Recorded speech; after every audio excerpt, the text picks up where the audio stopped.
push the wheel. So you want to push the wheel out, this part.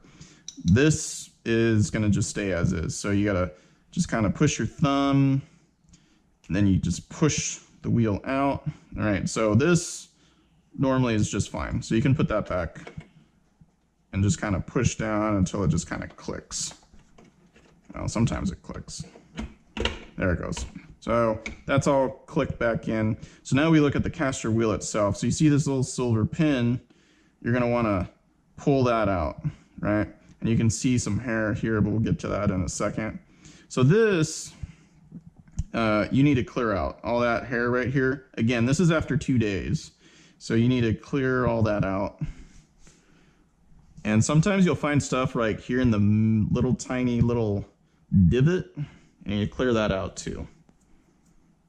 And then if there's any residual, and then that, obviously, as you can see, get rid of that too.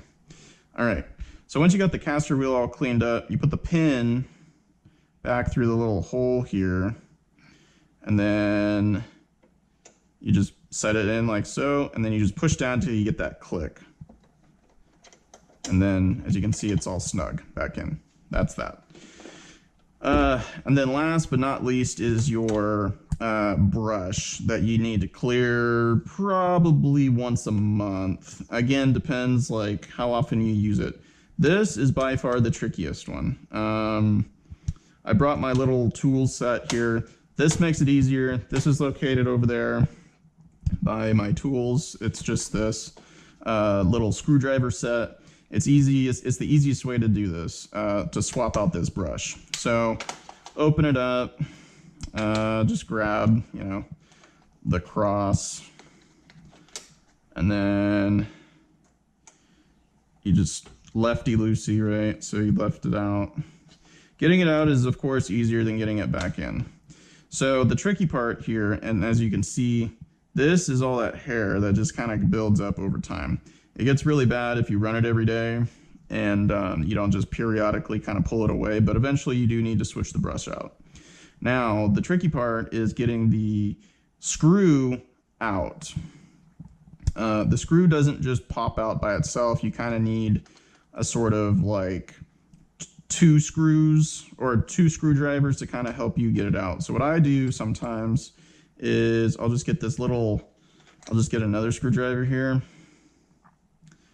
and I'll just kind of push on the screw and just kind of hold.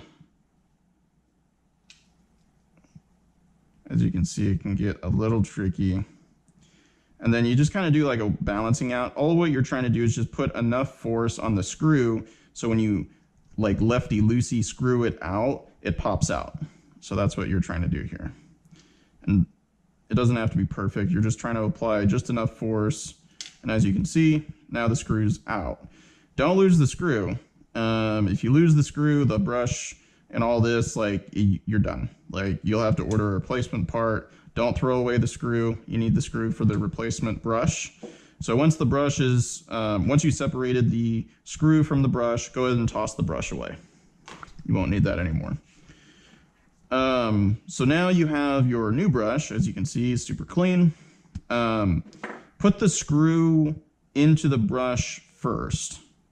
I find that it's a lot easier to start off with the screw in it. You're going to need to do a little bit of a balancing act,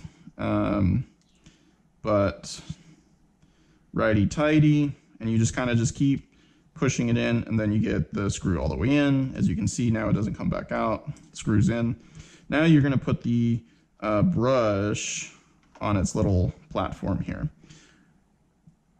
And then righty-tighty, screw it in so you can't screw it. It doesn't need to be like super duper tight. It's pretty, once you get it tight in, it's good to go.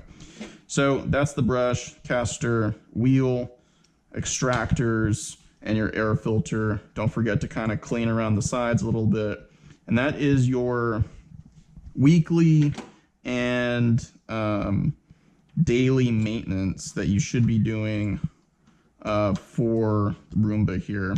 Again, if you don't do this maintenance, if you don't sweep beforehand, this will get really, really dirty really fast. All right.